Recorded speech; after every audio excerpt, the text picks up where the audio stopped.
Terpujiakan nama Tuhan. Bapak Ibu Saudara kekasih dalam Tuhan, tidak lupa saya mengucapkan selamat pagi, salam sejahtera bagi kita semua. Selamat kembali kita berbakti, beribadah kepada Tuhan pada pagi yang indah ini. Biarlah seberapa kita sudah hadir pada saat ini, mari kita persiapkan hati kita untuk kita boleh masuk dalam hadirat Tuhan dan ibadah pada saat ini. Kami undang Bapak Ibu untuk berdiri bersama-sama. Kita angkat pujian kita, hanya dekat pada Allah saja. Kita merasakan ketenangan dalam hidup kita.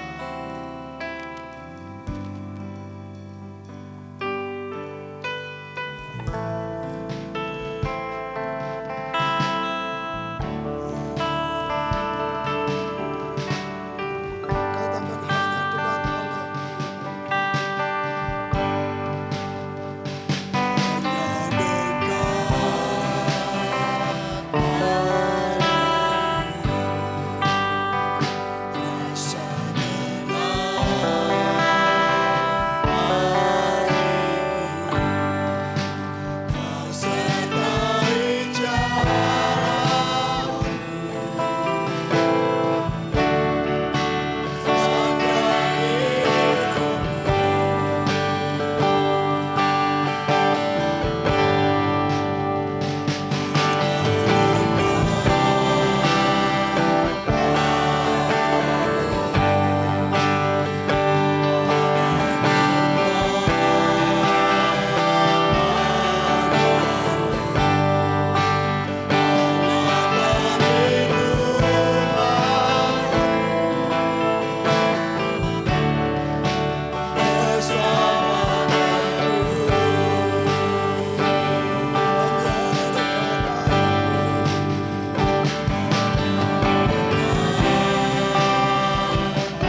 kami yang di surga, Bapa yang kami sembah di dalam nama Tuhan Yesus Kristus, Allah dan Juru Selamat kami yang hidup. Segala puji dan syukur Tuhan kembali kami naikkan kepadamu ya Tuhan. Sebab Engkau Allah yang terlalu baik Tuhan dalam kehidupan kami ya Bapa. Sungguh Tuhan ini namanya pernyataan hati kami ya Tuhan. Bahwa dalam kehidupan kami Tuhan kami merasa tenang, kami merasa sukacita, kami merasa damai bila kami dekat kepada Engkau ya Tuhan. Oleh karena itu Bapa, sungguh kami rindu untuk kami boleh memiliki hubungan yang intim yang erat dengan Tuhan. Karena Engkau satu-satunya alam jadi pengharapan dalam kehidupan kami Tuhan. Terima kasih buat penyertaan-Mu sepanjang hari ini Tuhan. Engkau Allah sudah pimpin kami ya Tuhan. Engkau Allah sudah melawat dalam kehidupan kami. Kami bersyukur, terima kasih buat berkat yang luar biasa Tuhan. Biarlah pada pagi yang indah ini Tuhan. Kami mau membalas cinta kasih Engkau ya Tuhan lewat ibadah kami pada pagi ini Tuhan. Kami mau mempersembahkan yang terbaik kepada Engkau Tuhan lewat pujian kami, penyembahan kami ya Tuhan.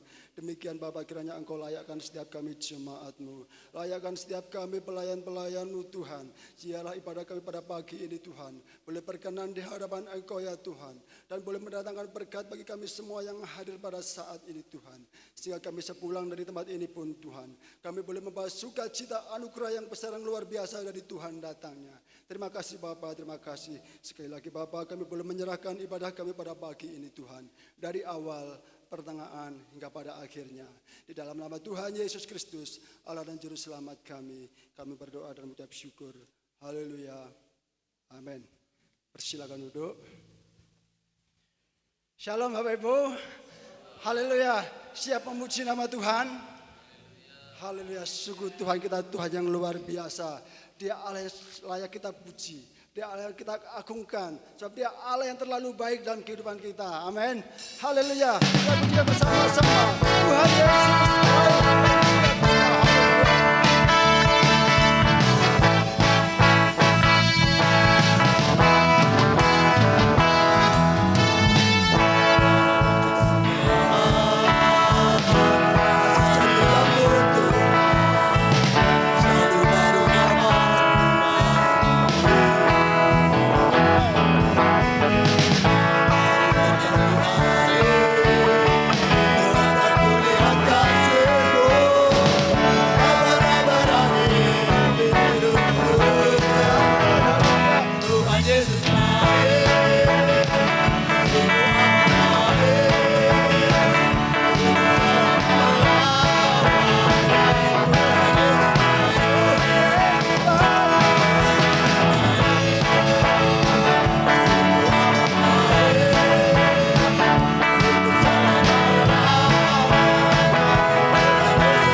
Yesus baik. Haleluya, beri kemuliaan meriah bagi Tuhan Yesus Allah kita. Haleluya, terima kasih. Persilakan duduk. Haleluya. Bapak Ibu, saya mau bertanya, Tuhan Yesus baik enggak? Sekali lagi, Tuhan Yesus baik enggak?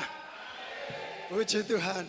Kalau kita mengakui bahwa Tuhan Yesus baik dalam kehidupan kita, jadi kita tidak usah rewel. Amin. Haleluya. Kita bicara bersama-sama. Katakan, Tuhan, aku sudah tidak rewel lagi Tuhan.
Persilakan.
Haleluya, pujian sangat indah kita aminkan saudara.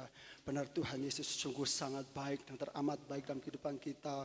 Dia telah mengangkat kehidupan kita dari lembah kekelaman menuju terangnya yang ajaib sehingga kita beroleh keselamatan yang luar biasa. Haleluya, tiba saatnya kita akan memberikan persembahan kepada Tuhan. Kita angkat pujian bersama-sama. Berbahagialah orang yang kesukaannya Taurat Tuhan.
Pujian tidak kami panjang lebarkan, di mana sebentar kita akan belajar bersama-sama kebenaran firman Tuhan. Kembali Bapak Ibu kami undang berdiri bersama-sama. Bapak Ibu saudara ke dalam Tuhan, selagi kita masih hidup di dalam dunia ini, kita yang pernah terlepas dari namanya masalah. Tapi satu hal yang kita tahu, bahwa kita punya penolong yang setia, dialah Tuhan Yesus. Jangan sanggup menanggung setiap perkara kita.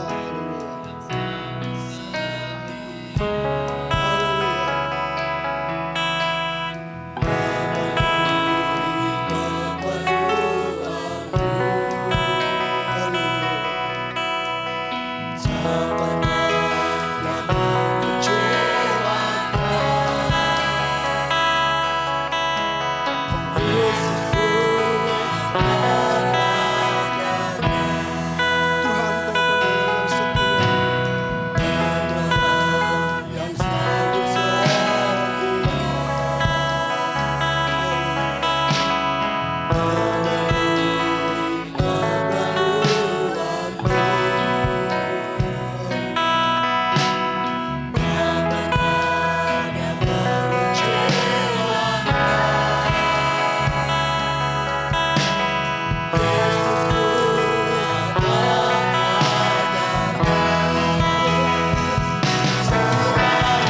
percaya dan mengasihi Tuhan. Tuhan akan setiap angkat setiap beban kita. Tuhan akan bekerja dalam setiap kehidupan kita. Haleluya, terima kasih. Mari kita masuk dalam doa untuk firman Tuhan. Kami minta Saudari Etrika Cahyani untuk menaikkan doa. Waktu memberikan pada hambanya.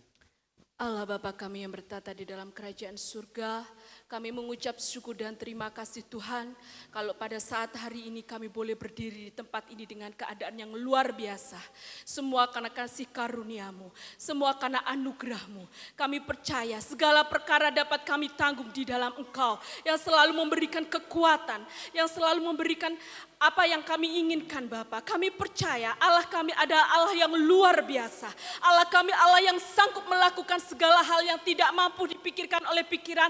Allah sanggup melakukannya. Kami bersyukur Bapa dengan pujian ini. Biar pujian ini boleh menguatkan iman percaya kami. Lebih hari lebih percaya. Lebih hari lebih kuat di dalam Engkau Bapa. Tuhan, biar apa yang kami pujikan ini menjadi berkat bagi Engkau. Menjadi berkat bagi yang mendengar Bapa. Sebentar kami akan mendengarkan kebenaran firman-Mu. Sucikan, kuduskan hati kami Bapa. Biar apa yang menjadi firman-Mu ini tidak berlalu begitu saja. Tapi dapat tertanam, bertumbuh, berbuah dan dapat kami lakukan. Urapi hamba-Mu dengan urapannya datangnya dari Roh Kudus-Mu. Berkati kami yang hadir pada saat hari ini maupun yang tidak hadir. Engkau tahu segala keperluan mereka. Tuhan Engkau mengampuni mereka Bapa. Terima kasih Yesus, kami percaya Roh-Mu ada di tempat ini. Pertengahan hingga akhirnya kami serahkan hanya di dalam nama Yesus Kristus. Haleluya, amin. Amin. Dipersilakan duduk kembali. Saya ucapkan selamat pagi bagi kita semua. Salam sejahtera dalam kasih Yesus. Selamat beribadah, memuji, mempermuliakan nama Tuhan. Tuhan memberkati. Kita lanjutkan pada bagian yang kedua. Israel menurut perspektif Alkitab ketika memasuki tanah Kanaan, ya. Setelah 400 tahun Tuhan berfirman bahwa keturunanmu akan kembali ke tanah ini kepada Abraham, maka tergenapilah apa yang difirmankan Tuhan. Kita buka dalam Yosua 18 ayat yang ketiga. Yosua 18 ayat yang ketiga. Yosua pasal 18 ayat yang ketiga. Sebab itu berkatalah Yosua kepada orang Israel, berapa lama lagi kamu bermalas-malas sehingga tidak pergi menduduki negeri yang telah diberikan kepadamu oleh Tuhan Allah nenek moyangmu. Saya buka dengan perkataan pagi hari ini, jangan melupakan sejarah. Sebab Tuhan bekerja di dalam dan melalui sejarah. Ya. Alkitab kita dari Kejadian sampai Wahyu itu juga berisi sejarah tentang peradaban kehidupan manusia di muka bumi dari awal keberadaan manusia sampai nanti akhir keberadaan hidup manusia di dunia ini. Maka dari itu Tuhan sangat rindu saudara, jemaat Tuhan di tempat ini diperlengkapi dengan pengetahuan Alkitab. Dengan pengetahuan yang benar berdasarkan Alkitab secara utuh, secara murni. Ya. Banyak gereja-gereja hari ini takut kehilangan jemaat, sehingga yang diberitakan tentang berkat, tentang uang, tentang prosperity, kemakmuran, kelimpahan, itu semua tidaklah salah. Sebab Alkitab berbicara tentang hal itu juga. Namun kita juga harus melihat tentang kebenaran Allah dalam Yesus Kristus. Banyak orang yang pernah saya tanyai kepada jemaat Tuhan, bukan di tempat ini ya, di gereja lain. Saya tanya, siapa Yesus? Dia menjawab, oh Yesus itu sumber uang. Oh Yesus itu sumber harta. Saya tanya, apa yang diajarkan di gereja ibu? Oh pendeta, saya selalu berbicara tentang uang, tentang banyak uang, tentang kelimpahan, tentang damai sejahtera berdasarkan banyak harta. Menurut ibu siapa Yesus? Jadi Yesus hanya diketahui sebagai sumber uang. Apa bedanya Yesus dengan dukun, saudara? Apa bedanya Yesus dengan pesarian di Gunung Kawi? Ya. Jadi Tuhan mau jemaat Tuhan di tempat ini benar-benar mengerti tentang Alkitab secara keseluruhan, saudara. Dan saudara bersyukur saudara diajar kemakmuran, iya. Saudara diajar pikul salib, iya. Saudara diajar menderita demi nama Yesus, iya. Saudara diajar kelimpahan harta untuk memberkati gereja, untuk memberkati hamba-hamba Tuhan, untuk memberkati orang lain. Saudara terima itu semua. Dan kita bersyukur sehingga kita berkata, Yesus itu siapa?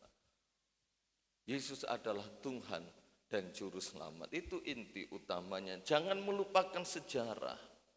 Kita dapat menemukan sejarah yang lengkap dan otentik mengenai bangsa Israel hanya melalui Alkitab. Sebab Alkitab itu mencatat dengan jelas dan kita dapat mengenali asal-usul atau asal mula bangsa ini ada. Termasuk tentang tanah perjanjian juga dari Alkitab. Kalau kemarin saya melihat di marketplace ya, di online, di Shopee, Lazada, apa-apa. Saya cari buku-buku semua tentang referensi tentang bangsa Israel, banyak sekali. Tapi saya meyakini itu semua muncul juga dari Alkitab. Kemudian dikembangkan dengan bahasa sendiri, dikembangkan dengan informasi-informasi yang lain, mungkin melalui wawancara, mungkin melalui penyelidikan, melalui pengamatan dan lain sebagainya, terbentuklah suatu buku tentang bangsa Yahudi, tentang bangsa Israel. Namun kita dapat mengerti dengan otentik, dengan jelas dari Alkitab. Sebab tanah perjanjian itu sudah diberikan kepada Abraham waktu ia berada di Kanaan. Sebelum dia memiliki keturunan, Allah sudah berfirman bahwa tanah yang kamu injak ini nanti akan engkau miliki, engkau beserta keturunanmu. Namun pengesahan dan penetapannya secara turun-temurun terjadi melalui keturunannya yang harus melewati berbagai peristiwa. Jadi saudara harus mengerti tanah Israel yang sekarang ini, Holy Land sana bagi orang Kristen, ya, tanah suci bagi orang Kristen, itu adalah murni pemberian Allah. Dan itu adalah milik Israel. Maka dari itu jangan pernah kita dikaburkan oleh isu-isu, oleh berita-berita, oleh narasi-narasi yang dibangun bahwa itu bukan tanah Israel.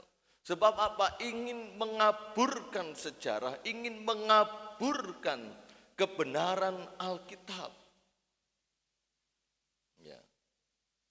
Jadi kalau ada orang berkata, oh itu bukan milik bangsa Israel. Ya, sumbernya apa? Dasarnya apa? Kalau kita jelaskan kepada Alkitab, pasti mereka akan membantah, oh Alkitabmu palsu, Alkitabmu sudah enggak benar. Akan selalu berputar demikian rupa, saudaranya. Dan saudara bisa membaca pasal 1 dalam kitab Yosua ayat 1 pasal 1 ayat 1 sampai pasal 5 ayat 12, di mana proses Allah menggenapi bangsa Israel masuk tanah perjanjian. Ya. Dan mari kita lihat dalam Yosua pasal 21 ayat 43 sampai 45, Yosua 21 ayat 43 sampai 45, di sini dikatakan jadi seluruh negeri itu diberikan Tuhan kepada orang Israel, yakni negeri yang dijanjikannya dengan bersumpah untuk diberikan kepada nenek moyang mereka. Mereka menduduki negeri itu dan menetap di sana. Dan Tuhan mengaruniakan kepada mereka keamanan ke segala penjuru, tepat seperti yang dijanjikannya dengan bersumpah kepada nenek moyang mereka. Tidak ada seorang pun dari semua musuhnya yang tahan berdiri menghadapi mereka. Semua musuhnya diserahkan Tuhan kepada mereka. Dari segala yang baik yang dijanjikan Tuhan kepada kaum Israel, tidak ada yang tidak dipenuhi, semuanya terpenuhi. Saudara, kalau kita memperhatikan ayat ini juga semestinya menjadi pegangan dalam hidup kita. Mengapa saya katakan demikian? Kita harus meyakini dengan sungguh-sungguh bahwa segala apa yang Tuhan janjikan kepada kita, itu pasti semua terpenuhi. Amin, saudara. Kadangkala kita dikaburkan, kadangkala kita ragu, kadangkala kita pusing, apakah benar janji Tuhan ini digenapi? Sama sih perjalanan hidup saya dan saudara seperti bangsa Israel. Mereka pun juga bertanya-tanya kepada Musa waktu itu, mana negeri yang dijanjikan? Nunggu waktu yang begitu lama, saudara. Sebab janji Tuhan dipenuhi bukan berdasarkan waktu saya dan saudara, tapi berdasarkan waktunya Tuhan. Bahwa segala apa yang dijanjikan Tuhan itu baik adanya. Dan tidak ada yang tidak dipenuhi, semuanya terpenuhi. Saya sangat mengaminkan akan hal ini, saudara. Bahwa janji Tuhan digenapi kepada orang-orang yang percaya kepadanya, kepada umat pilihannya. Pada waktu itu kepada bangsa Israel secara jasmani. Kalau disebutkan sebagai manusia kunonya Allah. Sekarang pemilihan Allah terhadap bangsa Israel bukan lagi hanya mengacu kepada Israel secara jasmani, tapi bagi barang siapapun dari segala suku, bangsa, dan bahasa yang percaya Yesus sebagai Tuhan dan Juru Selamat berhak menerima janji-janji Allah, sama seperti Abraham berhak menerima janji-janji Allah. Kita mundur dalam Yosua 16 ayat yang ke-10. Nanti kita akan membahas ayat pokok kita, Yosua 16.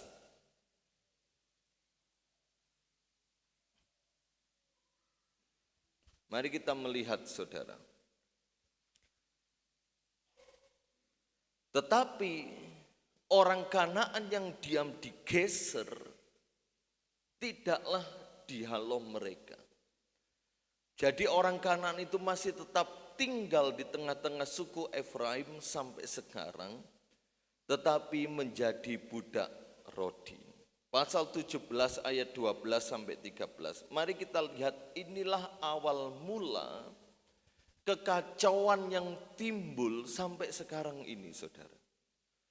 Pasal 17 ayat 12 sampai 13. Tetapi Bani Manasye tidak dapat menduduki kota-kota itu. Sebab orang Kanaan berhasil untuk tetap diam di negeri itu. Setelah orang Israel menjadi kuat, orang Kanaan itu dibuatnya menjadi orang Rodi. Tetapi tidaklah sama sekali mereka itu dihalaunya. Bukankah firman Tuhan berkata, halau semua orang. Orang Feris, orang Kanaan, orang Het, orang Girgasi, orang Yebus, orang Amori, yang mendiami tanah itu halau semua. Namun kita melihat, saudara, apa sih penyebabnya? Ya, dari ayat pokok ini, Yosua menyebut mereka dengan teguran yang keras. Sampai kapan kamu bermalas-malasan? Ya. Jadi ketika mereka memasuki tanah Kanaan dan beberapa tempat sudah ditaklukkan, kemenangan sudah didapatkan, keamanan yang sudah dijanjikan Tuhan tergenapi, mulailah bangsa itu bermalas-malasan dan enggan melakukan perebutan daerah-daerah yang belum direbut. Kalau saudara membaca pasal 18 dan seterusnya, masih ada 7 suku yang belum mendapatkannya. Sehingga Yosua sangat marah dan memberikan teguran yang keras. Jadi ketika semuanya sudah aman, nyaman, tentram, mulailah mereka bermalas-malasan dan enggan untuk menghalaukan musuh. Sehingga bangsa-bangsa asli yang Tuhan perintahkan untuk dimusnahkan, untuk dihalaukan, ternyata mereka enggak berhasil kalahkan. Jadi ada suatu bentuk ketidaktaatan kepada Tuhan. Salah satu sisi memang zona nyaman itu harus kita waspadai.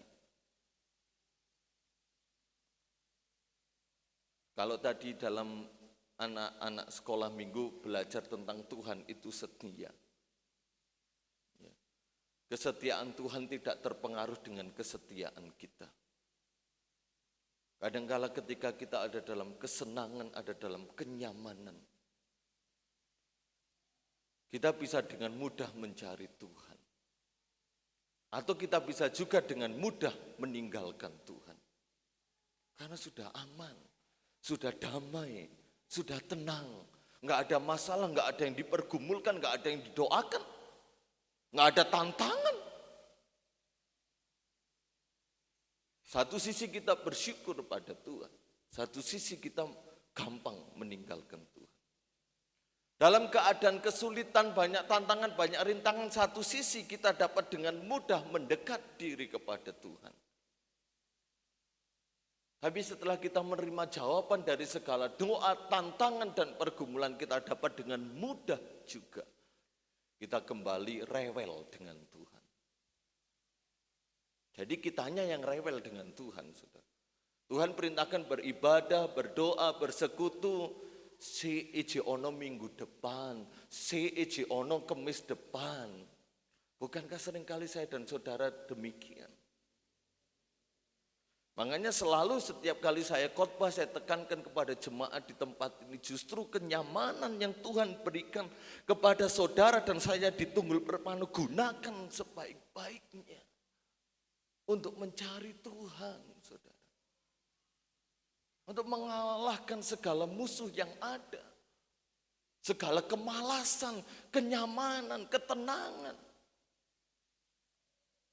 Banyak kita berpikir, aku enggak berdoa Tuhan berkati.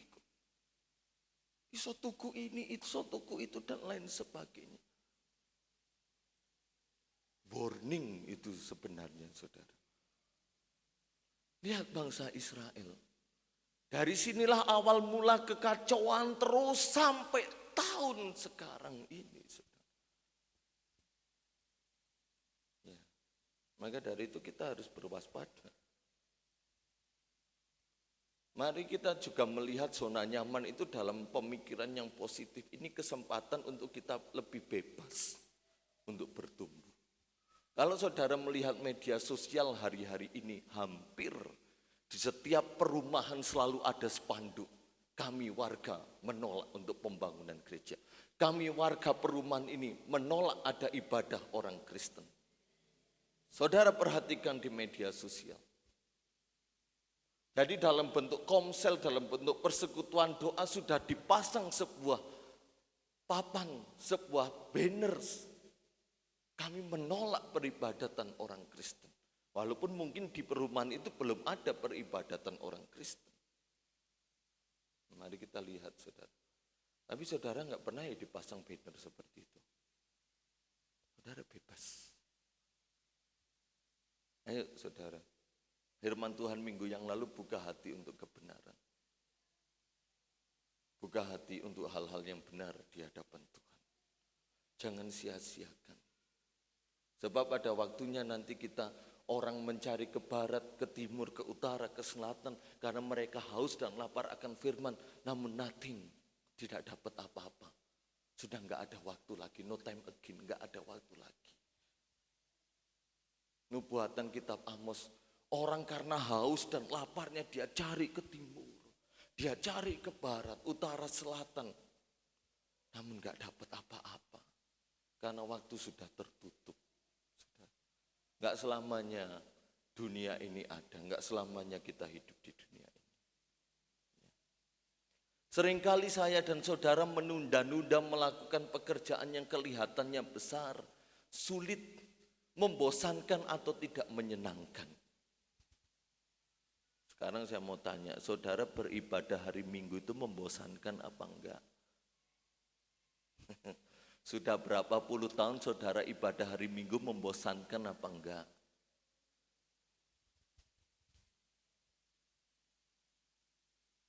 Kalau secara manusia membosankan. Kena apa? Pujian, doa, pujian semangat, kur, kolekte, doa, firman, doa berkat mulai. Berpuluh-puluh tahun saudara pergi ke gereja manapun sama. Sama. Sama seperti kita berrutinitas. Kalau kita menjadikan rutinitas kita itu sebagai rutinitas, maka yang ada bosen. Tapi kalau dalam rutinitas kita menjadikan itu sebagai sebuah pelajaran tentang kehidupan, maka kita tidak bosan. Seperti itu. Kalau kita beribadah hanya sekedar kita melihat sebagai rutinitas, pasti membosankan. Tapi kalau kita beribadah kepada Tuhan, kita melihat sebagai pelajaran hidup untuk kita semakin dekat dengan Tuhan, haus dan lapar akan Tuhan, maka saudara akan selalu dipuaskan, dikenyangkan, disegarkan. Dan gak ada rasa bosan untuk datang kepada Tuhan. Bahkan selalu rindu, rindu dan rindu. Daud saking rindunya kepada Tuhan, dia mencatat 7 kali sehari aku memuji-muji Tuhan. 7 kali dalam 1 hari aku datang di hadirat Tuhan. Ya itu melebihi batas normal ya saudara. Tapi karena dia memiliki rasa haus dan lapar akan Tuhan. Seringkali kita menunda-nunda untuk kepercayaan yang Tuhan berikan untuk kita kerjakan. Terus menunda menunjukkan kurangnya disiplin.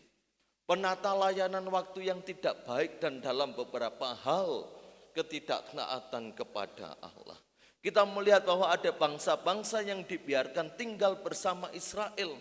Dan inilah yang nantinya akan menjadi jerat bagi Israel. Kita buka Yosua 23 ayat 12 sampai 13. Yosua 23 ayat 12 sampai 13.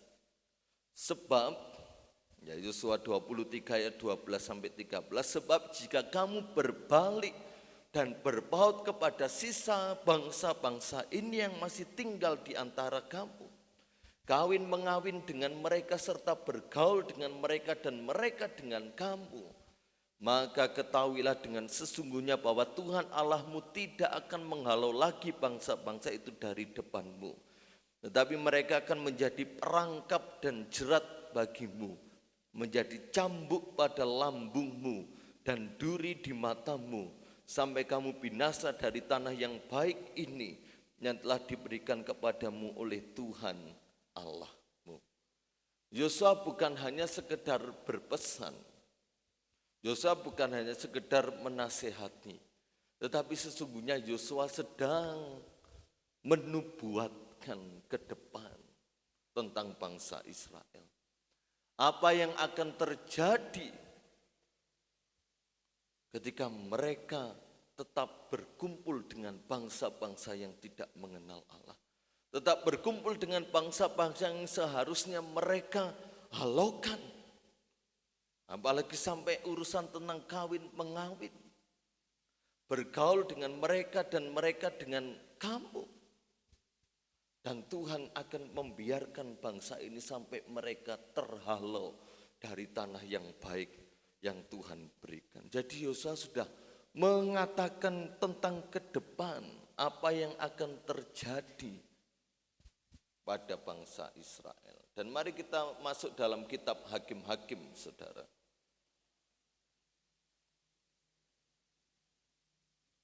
Kita melihat Hakim-Hakim. Pasal yang kedua, ayat yang ke-20. Kalau saudara membaca ayat yang ke-6 sampai 23, perikopnya orang Israel menyembah berhala pada zaman Hakim-Hakim. Sebelum kita baca, saya berikan keterangan terlebih dahulu. Ternyata penyembahan bangsa-bangsa yang tidak dihalau oleh orang Israel pada zaman Yosua hidup, itu ternyata jauh lebih menarik. daripada bangsa Israel melakukan penyembahan kepada Allah nenek moyang mereka Abraham, Ishak dan Yakub. Sehingga bangsa-bangsa yang dibiarkan tetap hidup itu semakin berkembang dan peribadatan mereka kepada Tuhan, kepada ilah mereka itu menarik bangsa Israel. Disukai oleh bangsa Israel. Sehingga akhirnya mereka menjadi sama dengan bangsa-bangsa yang tidak dihalaukan itu. Sama menjadi penyembah berhala. Ayat yang ke-20, apabila murka Tuhan bangkit terhadap orang Israel, berfirmanlah ia, karena bangsa ini melanggar perjanjian yang telah kuperintahkan kepada nenek moyang mereka dan tidak mendengarkan firman-Ku, maka aku pun tidak mau menghalau lagi dari depan mereka satupun dari bangsa-bangsa yang ditinggalkan Yosua pada waktu matinya. Jadi apa yang disampaikan pesan Yosua difirmankan kembali langsung oleh Tuhan. Tuhan murka kepada mereka. Tuhan menolak mereka. Ya. Mari kita lihat dalam Hakim-Hakim pasal yang terakhir. Hakim-Hakim 21, kita melihat kehidupan bangsa Israel setelah Yosua mati dan hidup pada zaman hakim-hakim memerintah. Hakim-Hakim 21 ayat 25 kita melihat kehidupan mereka. Hakim-Hakim 21 ayat 25, pada zaman itu tidak ada raja di antara orang Israel. Setiap orang berbuat apa yang benar menurut pandangannya sendiri. Pada zaman hakim-hakim mereka murtad tinggalkan Tuhan, dan bangsa-bangsa yang ada tidak dihalau dan menjadi jerat kemurtatan mereka. Dan mereka hidup berbuat menurut apa yang benar, menurut pandangannya sendiri. Karena tidak ada hakim lagi, tidak ada raja yang diutus Tuhan, tidak ada lagi perjanjian Tuhan, tidak ada lagi hukum Tuhan yang dituruti. Jadi mereka bertindak dan berbuat apa yang benar menurut pandangannya sendiri. Karena enggak ada yang membimbing, saudara.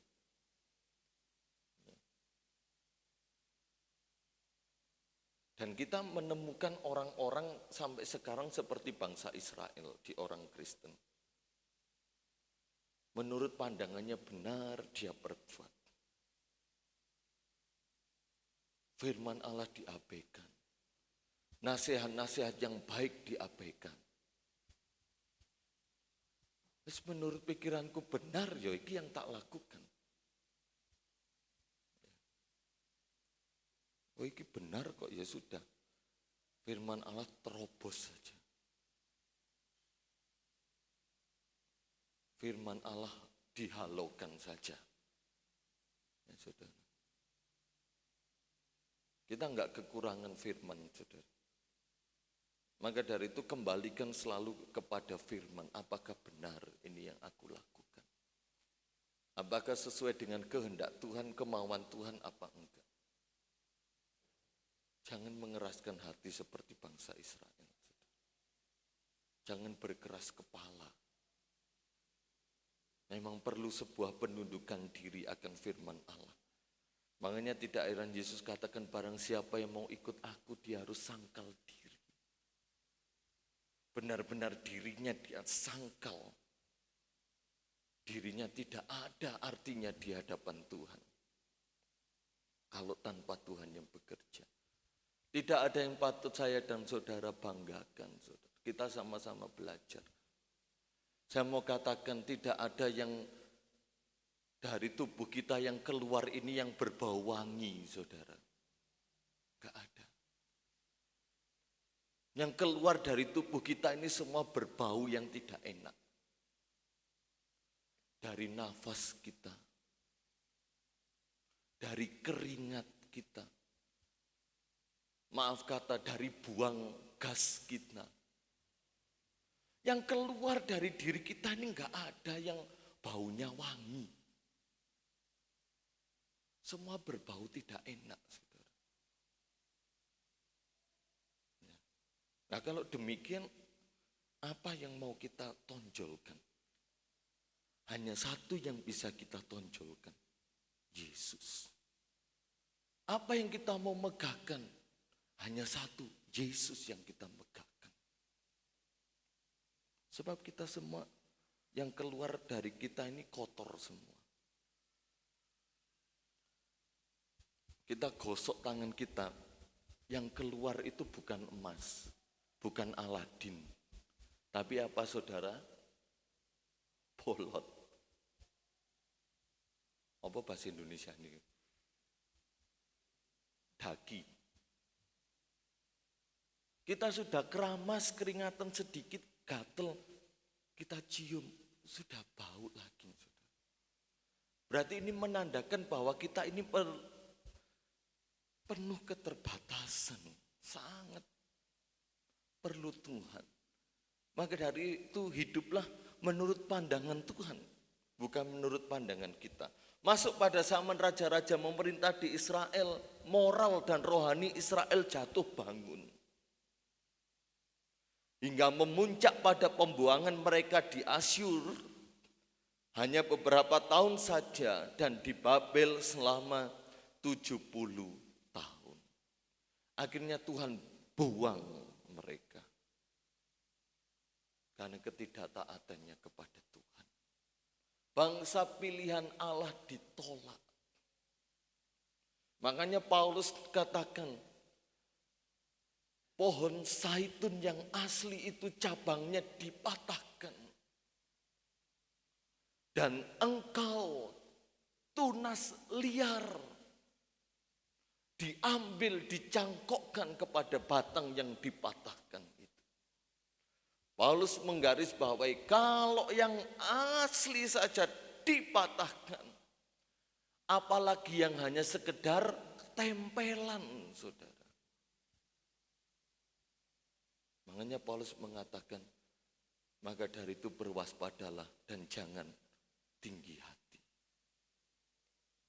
Sebab Tuhan berkuasa kembali menyambungkan pokok zaitun yang asli kembali.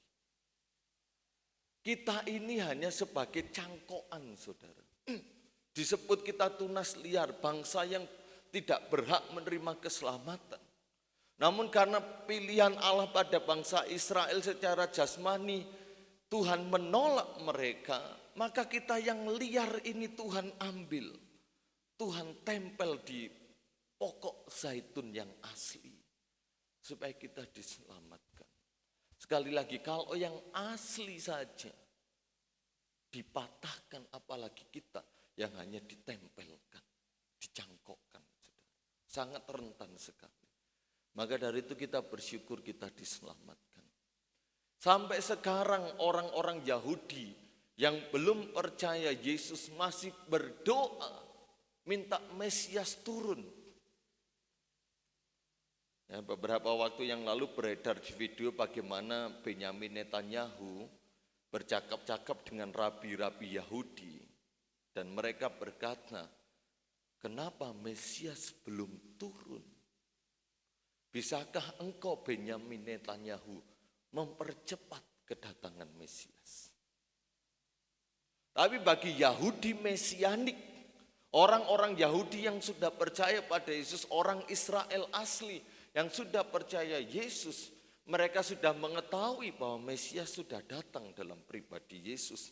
Yang menurut sejarah kurang lebih lebih dari 2000 tahun yang lalu. Dia mati di atas kayu salib. Sedangkan di bangsa Israel sana sampai sekarang itu hanya 2 suku saja yang tinggal. Yang lainnya masih tersebar di dunia ini dan mereka akan pulang masing-masing ke tempat. Hanya ada 2 suku, Yehuda dan suku Benyamin yang tinggal di sana. Dan sebagian besar dari suku Yehuda dan Benyamin sudah percaya kepada Yesus sebagai Mesias Mereka yang lainnya masih belum. Nanti ketika mereka pulang, karena tidak ada lagi tempat di sana, maka ya kita lihat bangunan-bangunan di tepi barat, di pesisir pantai. Karena mereka sudah mulai pulang. Ketika mereka pulang, semua di seluruh bumi Alkitab katakan, maka mereka akan menghadapi peperangan yang terakhir. Di mana antikristus akan memerintah, namun disitulah mereka percaya kepada Yesus. Nah kita sebagai tunas liar yang sudah terjangkau, kita sudah diselamatkan. Kita nggak akan menikmati pemerintahan antikristus. Kita akan menikmati pemerintahan bersama dengan Yesus di surga. Amin, saudara. Mari kita lihat nubuatan-nubuatan Alkitab mengenai orang Filistin. Ingat ya, Filistin yang pertama itu Kanaan. Dari Kanaan menjadi Filistin. Dari Filistin menjadi nama modern Filistea. Dari Filistea menuju zaman modern sekarang ini menjadi nama Palestina. Jadi dari Kanaan, Filistin, Filistea, Palestina. Dan kita akan melihat nubuatan Alkitab. Walaupun nubuatan ini berjalan kurang lebih ya sekitar 3.000 tahun yang lalu. Namun kita lihat apakah yang dikatakan Tuhan itu benar-benar terjadi atau tidak.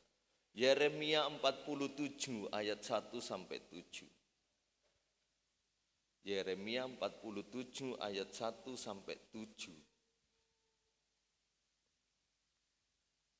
Mengenai orang Filistin, firman Tuhan yang datang kepada Nabi Yeremia mengenai orang Filistin sebelum Fir'aun mengalahkan Gaza.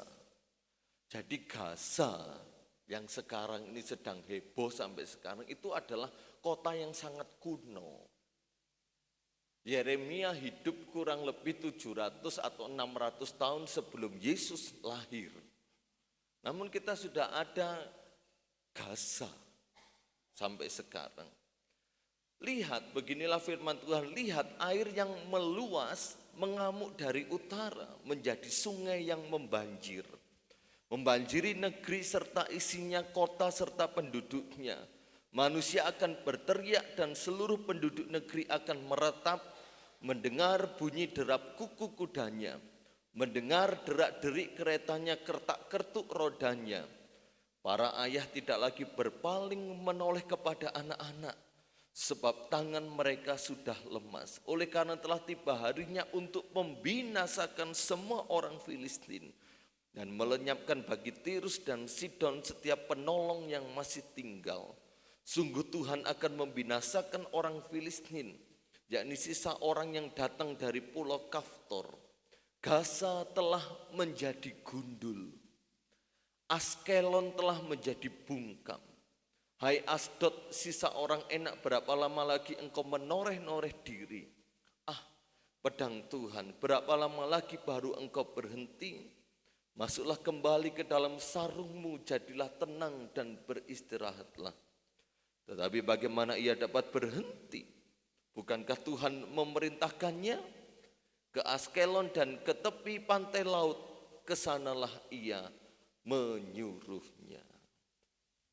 Jadi kita melihat Gaza telah menjadi gundul. Ayat yang kelima, Askelon telah menjadi bungkam. Ini berbicara bukan tentang banjir dari air, saudara. Melainkan ini berbicara tentang peperangan yang akan terjadi di Gaza dan di Askelon. Sebab itu adalah pusat peperangan sampai sekarang. Kan yang direbutkan sampai sekarang kan jalur Gaza, saudara. Gaza ini menjadi milik bangsa Israel. Namun tahun berapa ya saya lupa, Gaza ini dikembalikan kepada Mesir. Dan bangsa Palestina Filistin yang ada sampai sekarang memperebutkan bahwa itu tanah milik mereka. Jadi memang rebutan urusan tanah ini ribet ya, saudara. Sampai sekarang pun. Kalau tanah saudara dicorok, saudara mau ngurus itu ribet. Apalagi suatu bangsa, saudara. Jadi ini nubuatan yang diucapkan Yeremia 500 tahun sebelum Yesus lahir. Kemudian Yesus mati, sekarang tahun 2024, berarti sekitar 2500 tahunan yang lalu, saudara. Sudah dinubuatkan bahwa Gaza dan Askelon akan menjadi gundul. Rambut gundul itu berarti sudah tidak ada yang mendiami. Baik ketombe, baik rambut, baik kutu sudah enggak ada. Sama keadaan kota yang gundul itu sudah ditinggalkan. Sudah hancur porak-poranda. Dan itu terjadi loh sampai sekarang. Nah, mari kita lihat, berbicara bagi orang Filistin yang dibiarkan hidup oleh orang Israel. Berbicara tentang kekacauan yang luar biasa. Kita buka dalam nubuatan Yehezkiel pasal 25.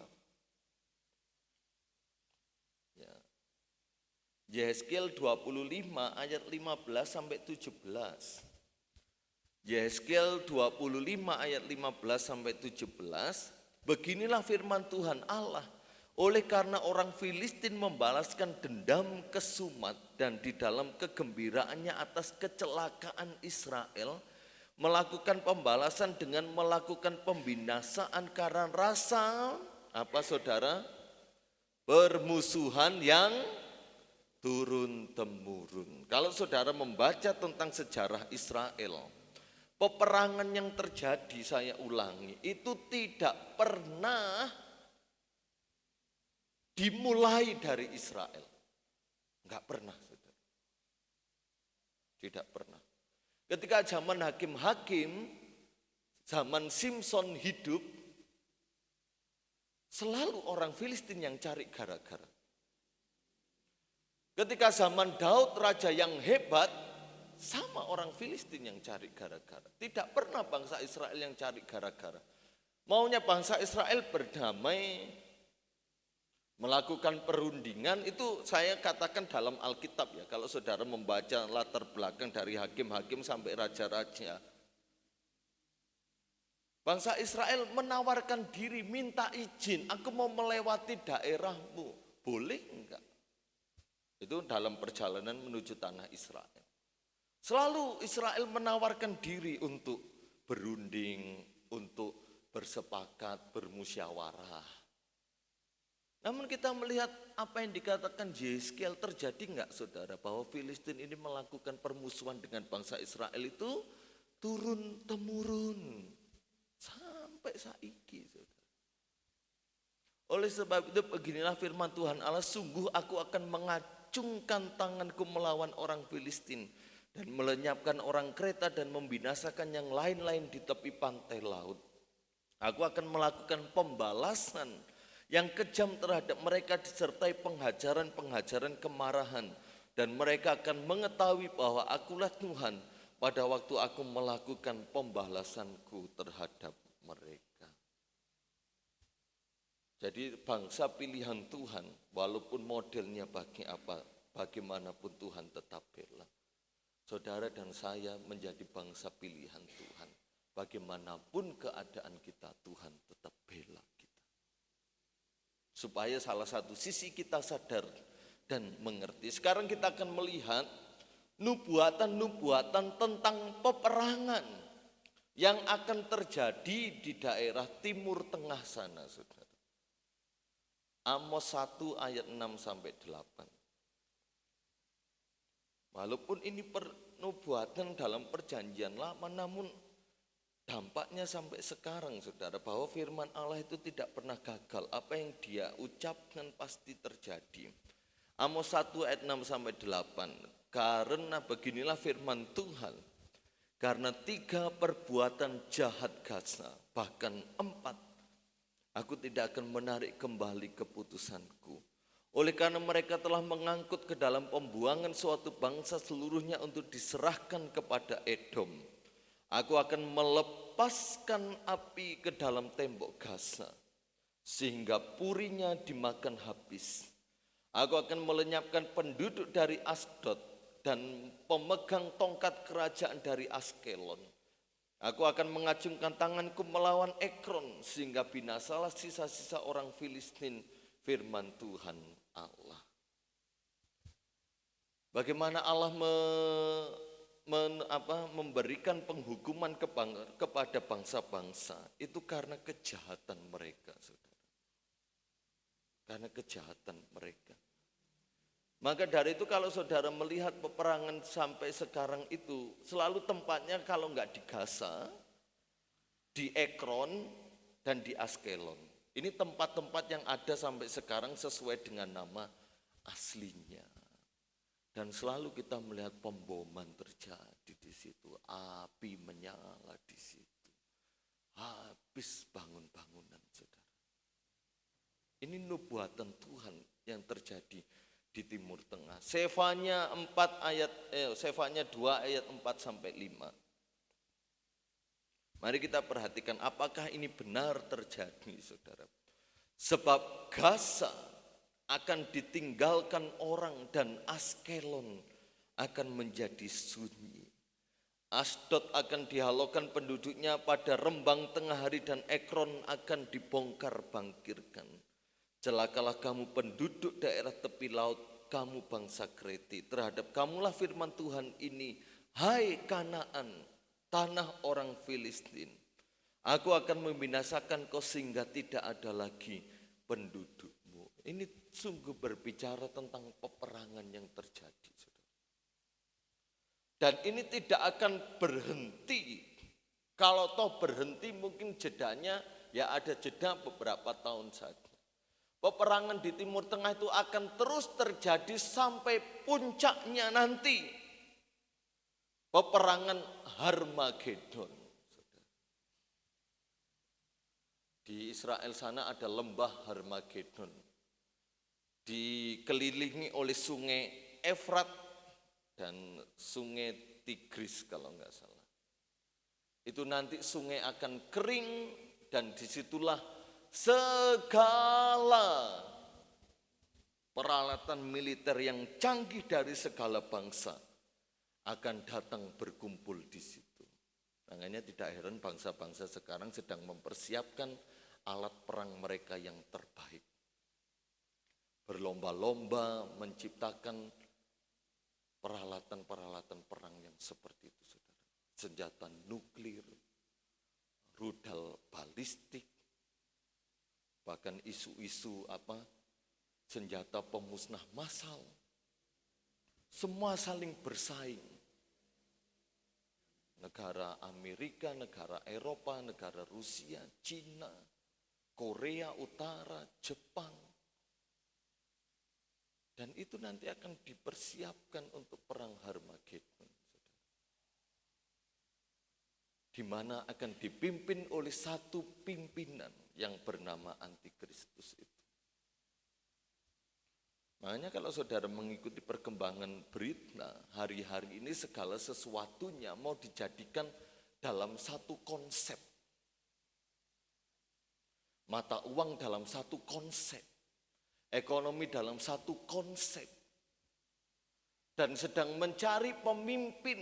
Satu orang saja pemimpin yang bisa mengatur semua bangsa. Itu sekarang sedang terjadi, saudara. Sedang marak hari ini. Sekarang ada negara-negara yang sudah menyatukan kebebasan visa. Ya. Mata uang negara manapun ketika orang berkunjung ke negara tersebut mata uangnya laku. Termasuk rupiah, saudara. Nggak tahu negara mana yang saya lupa. Jadi kalau kita rekreasi ke situ nggak usah tukar duit. Recehan pun tetap laku di negara itu.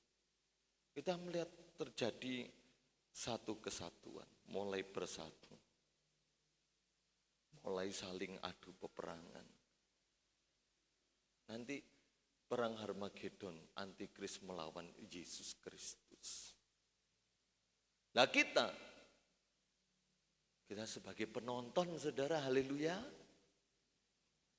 Enggak ono sing haleluya, melok perang pisan, saudara. Kita sebagai penonton, kita sudah diselamatkan, puji Tuhan. Sedangkan bangsa Israel yang asli di sana yang menolak Mesias sampai Yesus datang yang kedua kali, mereka harus turut perang dan mereka harus membayarkan darah mereka untuk menerima keselamatan. Kita sudah diselamatkan, tetaplah dalam keselamatan itu. Zakaria 9 ayat 5 sampai 7. Zakaria 9 ayat 5 sampai 7.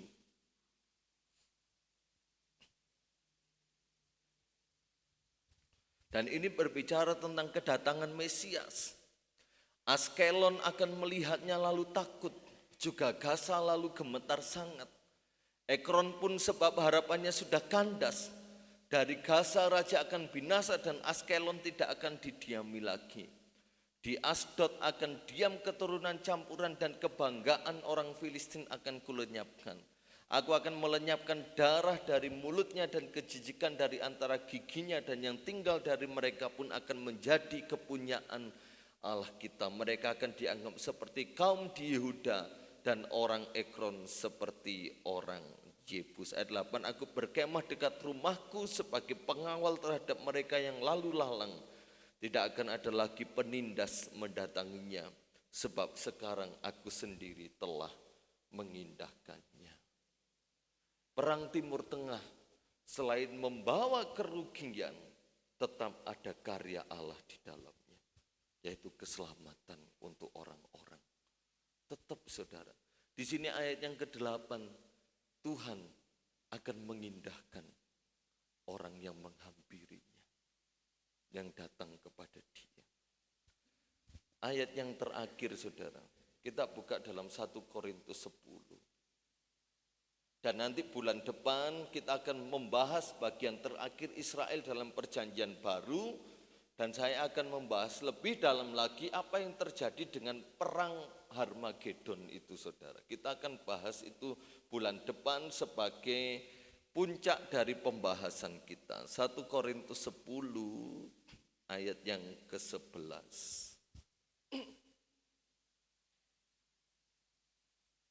1 Korintus 10 ayat yang ke-11.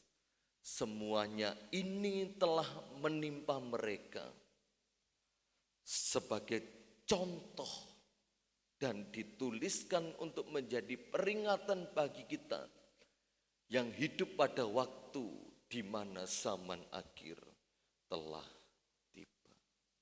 Jadi segala sesuatu yang menimpa pada bangsa Israel, penolakan mereka tentang keselamatan, dan segala peristiwa-peristiwa yang ada di Timur Tengah, peperangan Israel dan bangsa-bangsa di sekitarnya, semuanya itu sudah ditulis di Alkitab. Menjadi peringatan bagi kita bahwa apa zaman akhir telah tiba. Supaya kita tidak mencontoh kelakuan umat Israel secara jasmani. Supaya kita tidak melakukan yang sama yang seperti mereka lakukan. Dan berwaspada. Ya. Kalau begitu apakah kita harus membela Israel di sana? Tidak. Sebab apa saudara? Firman Tuhan katakan, Paulus juga katakan, kalau yang baik dari mereka, kita berhak ambil, kita berhak dukung. Tapi kalau yang jahat yang mereka timbulkan, kita berhak untuk tidak mendukung. Paulus juga katakan demikian. Saya pun juga tidak mendukung adanya peperangan. Walaupun Alkitab katakan akan ada banyak peperangan. Tapi peperangan itu merugikan. Makanya Yesus menggenapi dalam perjanjian lama. Sarungkan pedangmu. Itu Yesus katakan. Sarungkan pedangmu. Jadi Tuhan tidak menghendaki kekerasan. Tuhan tidak menghendaki peperangan. Saya pun nggak setuju Israel perang dengan bangsa-bangsa lain.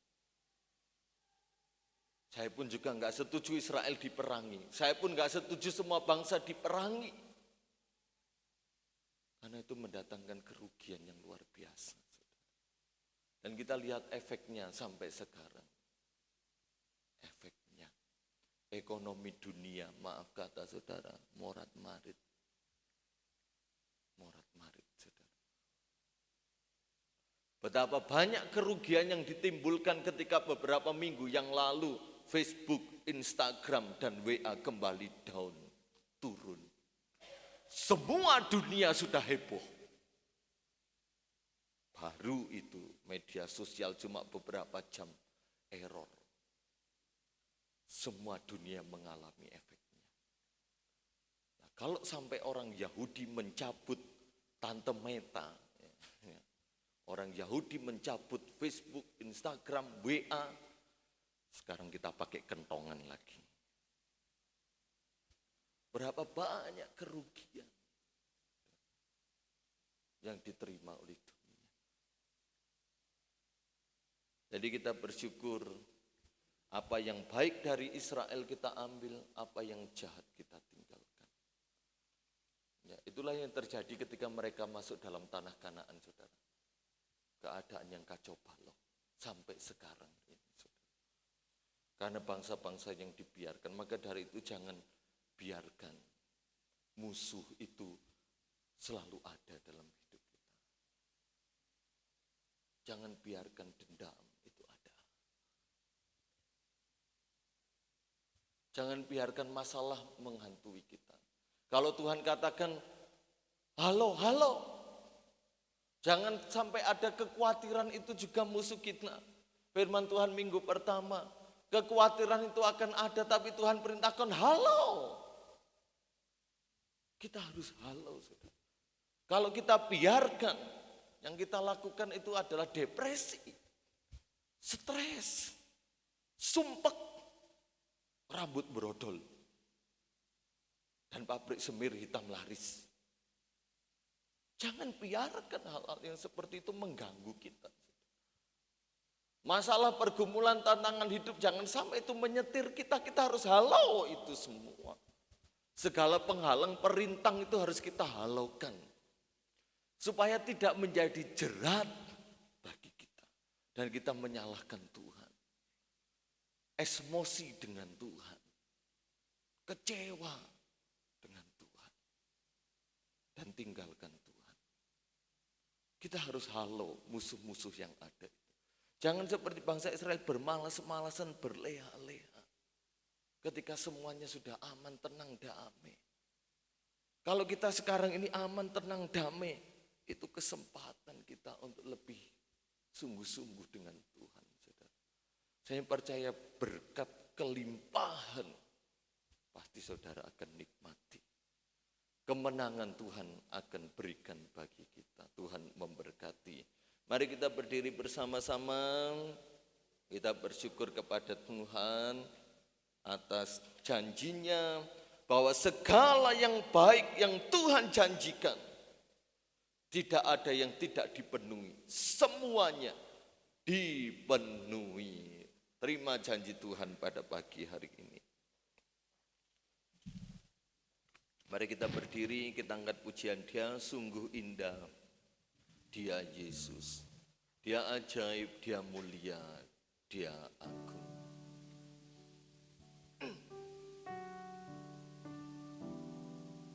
Haleluya. Kita mau melihat keindahan-keindahan Yesus melalui firman Tuhan. Perkara-perkara besar yang Dia kerjakan bagi segala bangsa, termasuk bagi kita. Dia sungguh indah.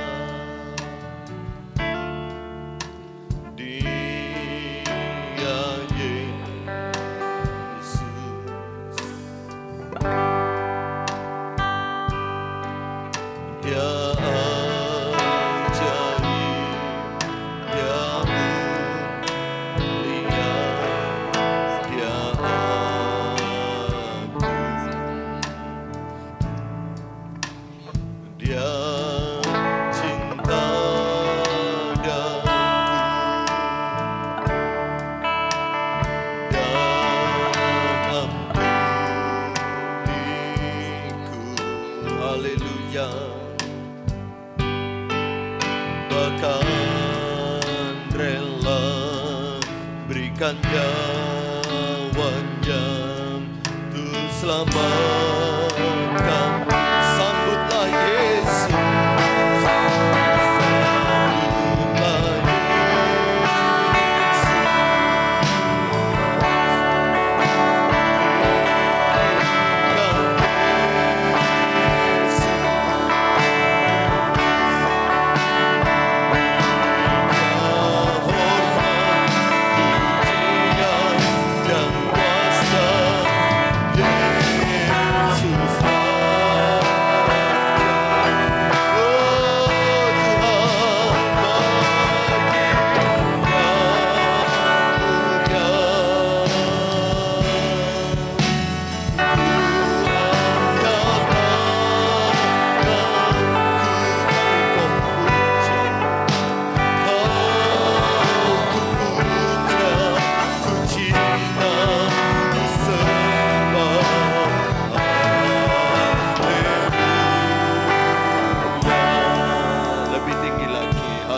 Bagi Dia hormat, pujian dan kuasa Yesus, jadikan Dia Raja, oh Tuhan.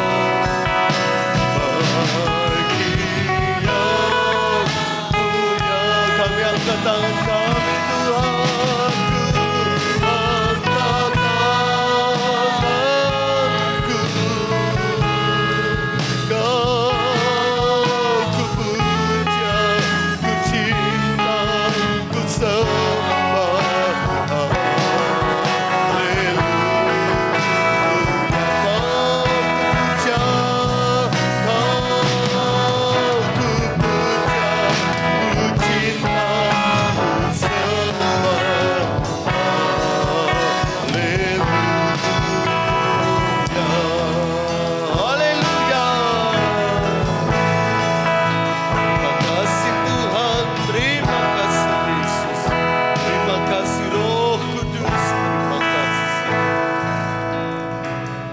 kasih ya Tuhan, kami percaya janji-Mu digenapi.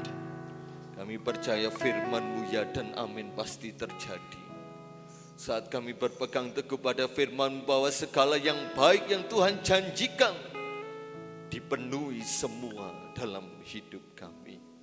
Biar Engkau dipermuliakan dalam hidup kami dan memahami bahwa kami hidup di zaman akhir, di mana akan ada banyak sekali kejadian-kejadian yang menggemparkan.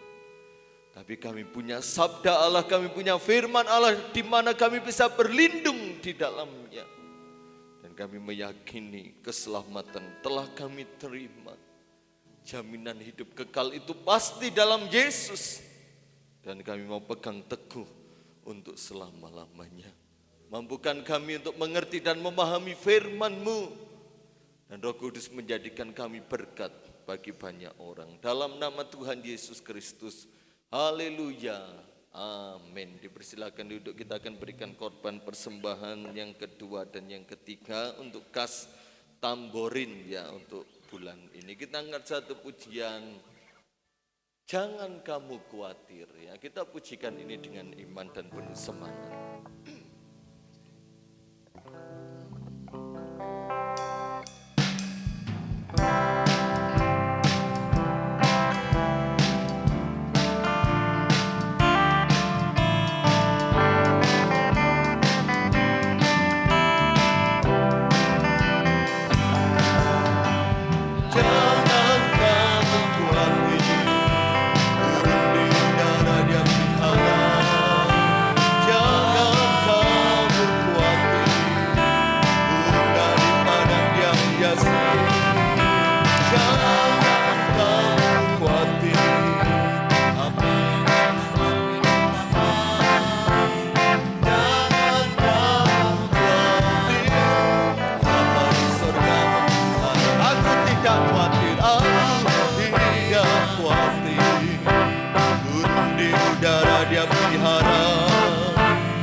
Dengan iman, aku tidak khawatir, Bapa di surga memelihara.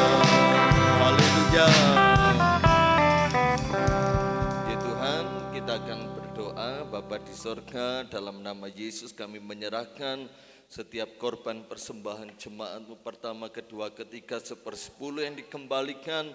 Balas berkat sesuai dengan janji kebenaran firman-Mu. Dalam nama Tuhan Yesus Kristus, haleluya, amin. Menyampaikan terima kasih atas partisipasi jemaat dalam acara ibadah pria dan wanita di tempat ini hari Selasa kemarin. Walaupun saya tahu ada beberapa jemaat yang tidak kebagian makan, tapi saya melihat jemaat bersukacita, yang penting tamunya kenyang. Ya, ada beberapa tamu dari Ampel Gading sana 2 mobil. Dia berkata, terima kasih Om untuk berkat makanannya, kami kenyang, kami pulang dengan kenyang. Puji Tuhan, Tuhan balas berkati senantiasa. Pengumuman gereja, Selasa persekutuan doa pemuda remaja, hari Rabu ibadah rumah tangga di keluarga Bapak Triwibowo, Ibu Iis dan Ibu Salamah ya di Permanu. Hari Kamis ibadat tengah minggu, Jumat doa puasa pelayan Tuhan, Sabtu pemuda remaja, dan Minggu pagi ibadah sekolah minggu jam 6.45 dan ibadah raya setengah 9. Kur pemuda remaja berlatih pujian untuk minggu depan. Terima kasih untuk setiap kedatangan kita bersama. Terima kasih yang sudah melayani pekerjaan Tuhan pagi hari ini. Yang mau menyumbang untuk daya tambah listrik dipersilahkan, yang mau menyumbang snack Paskah dipersilahkan, untuk telur Paskah sudah ada yang menanggung ya. Jadi Bapak Ibu tidak perlu lagi nyumbang telur Paskah, tapi sumbang saja snack untuk sekolah minggu ya. Tuhan memberkati, tidak ada unsur paksaan, yang digerakkan Tuhan, yang mau berkorban untuk kemajuan pelayanan pekerjaan Tuhan dipersilahkan. Tuhan berkati, kita berdiri sama-sama, kita akhiri ibadah kita pada pagi hari ini. Kita angkat satu pujian, kutinggikan Engkau Tuhan melebihi segalanya, lebih dalam ku menyembah dalam roh dan kebenaran.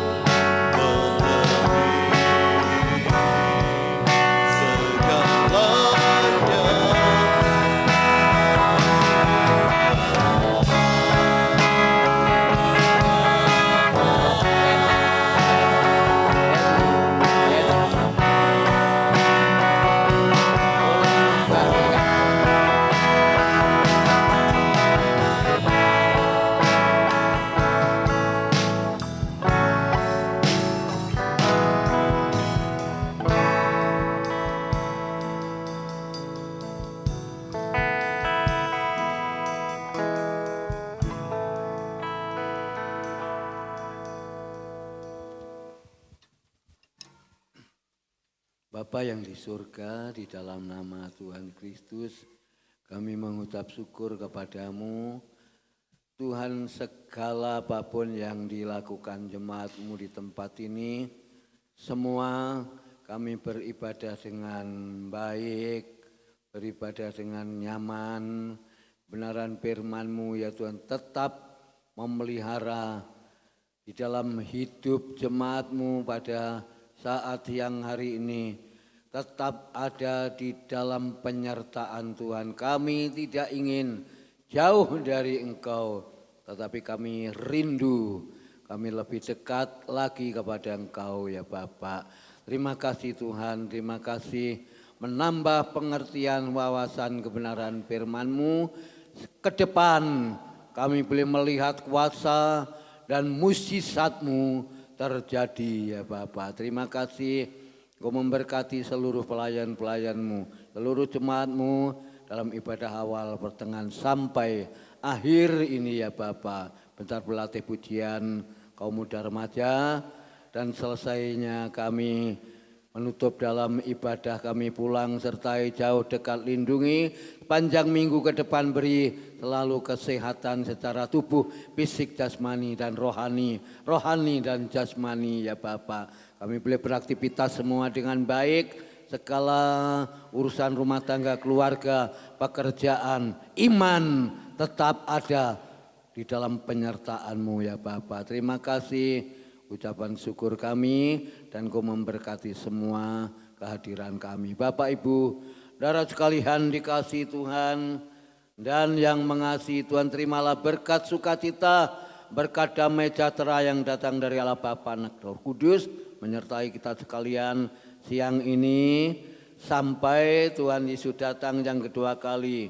Pulanglah dengan kemenangan, pulanglah dengan damai sejahtera, pulanglah dengan sukacita seperti firman-Mu. Kalau Engkau telah memberkati Abraham, kami pun juga berkat Abraham, berkat Ishak, berkat Yakub kami terima bersama-sama. Dan kami sudah memberkati seluruh jemaat-Mu yang hadir. Kami pulang bersama-sama dengan penuh kemenangan. Di dalam nama Tuhan Yesus Kristus, kami mengakhiri ibadah siang ini ya Bapak. Haleluya, haleluya, amin. Selamat siang saudara, Tuhan Yesus memberkati kita bersama.